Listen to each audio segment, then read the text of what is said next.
I'm going to be your student physical therapist today. Can you confirm your name and date of birth for me? Yeah, it's Kaitlyn Reddy, 12/18/88. Wonderful to meet you, Kaitlyn. What brings you in today? I've been experiencing a lot of low back pain recently. Oh no, I'm so sorry to hear that.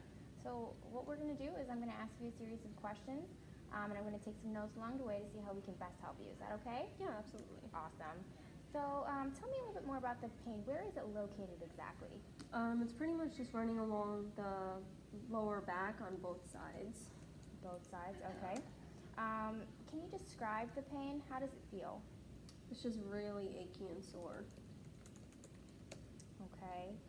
From a scale from 0 to 10, 0 being no pain at all, 10 being the absolute worst pain, what would you rate your pain as? Right now, in the last 24 hours. I would say like a 6. Okay. When it's not feeling too bad, what would you rate it as? Like a 3. And when it's at its absolute worst, what would you rate it as? About a 7. 7. Okay. All right. And what makes your pain worse?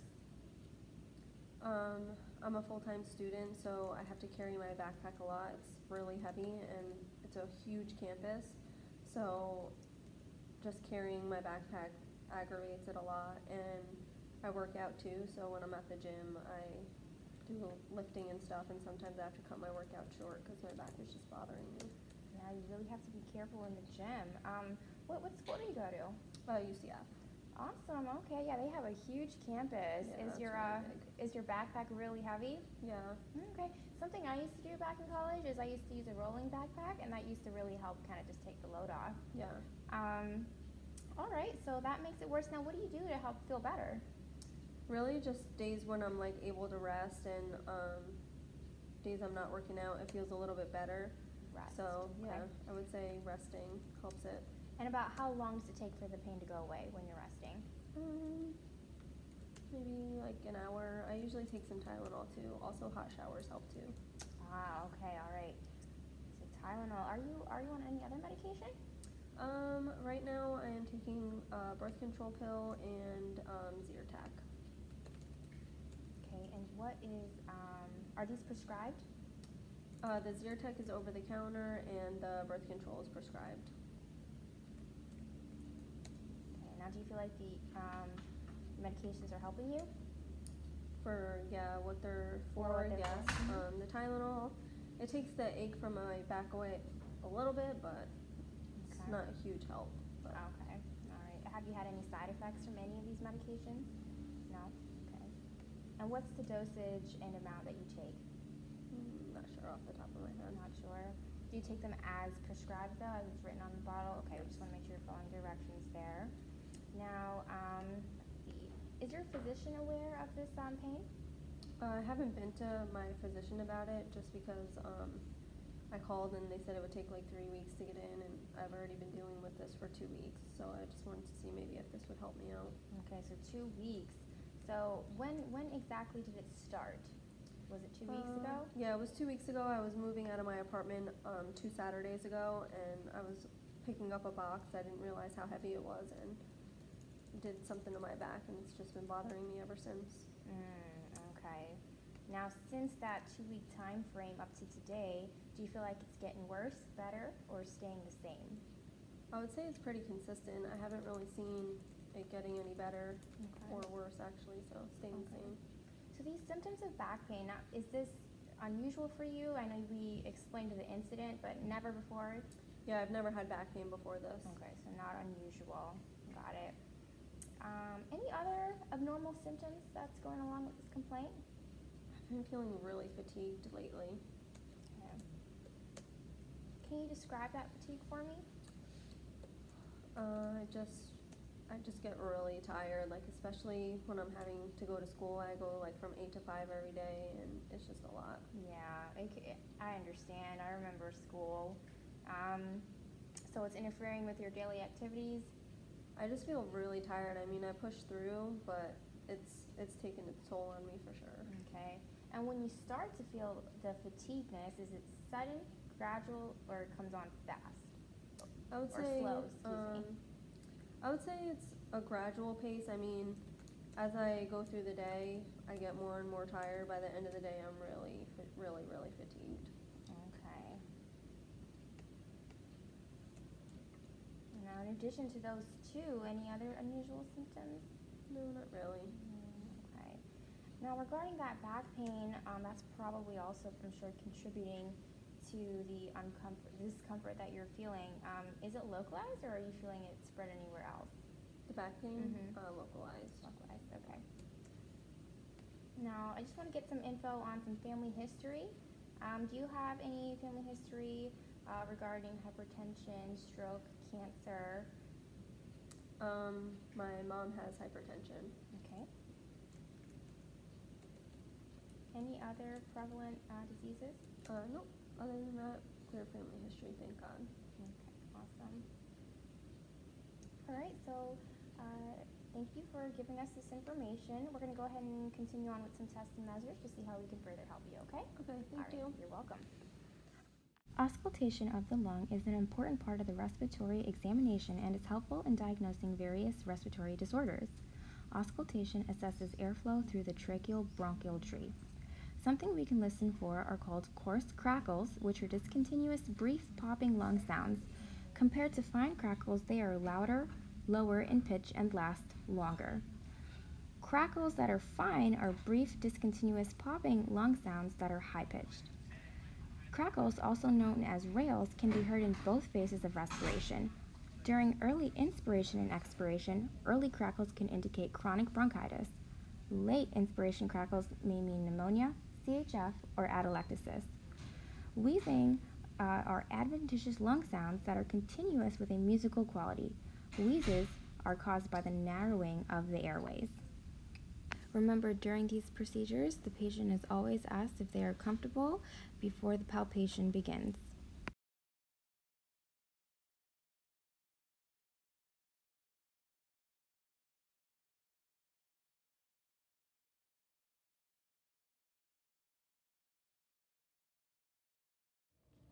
To begin heart auscultation, palpate for the aortic valve, which is located between the second and third rib.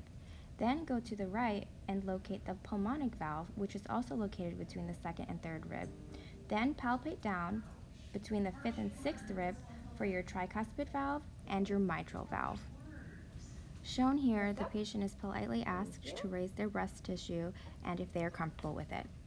The first sound heard during heart auscultation is called lub, also known as S1, which is caused by the closure of the mitral and tricuspid valves at the start of systole. The second heart sound, dub, of S2 is caused by the closure of the aortic valves and pulmonic valves, marking the end of systole. Left arm.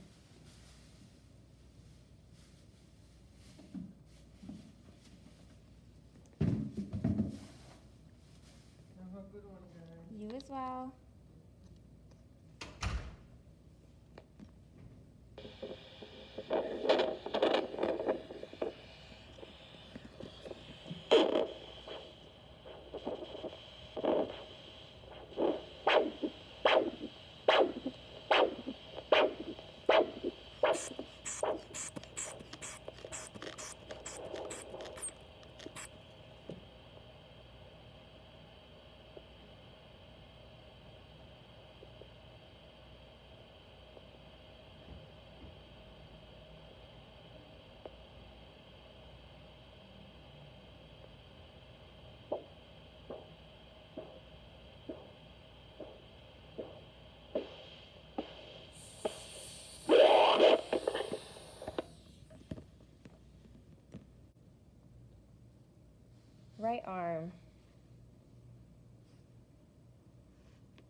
right foot.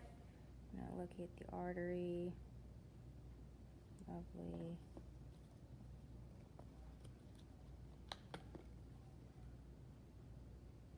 Bam.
For ABI calculation, we take the highest pressure in the right foot over the highest pressure in both arms for the right ABI calculation. Those numbers configure to 122 to 124, which gives me 0.98, indicating a normal ABI interpretation. For my left ABI, I take the highest pressure in the left foot over the highest pressure in both arms, which once again was 124. 140 over 124 yields 1.12, which gives me a normal ABI interpretation for the left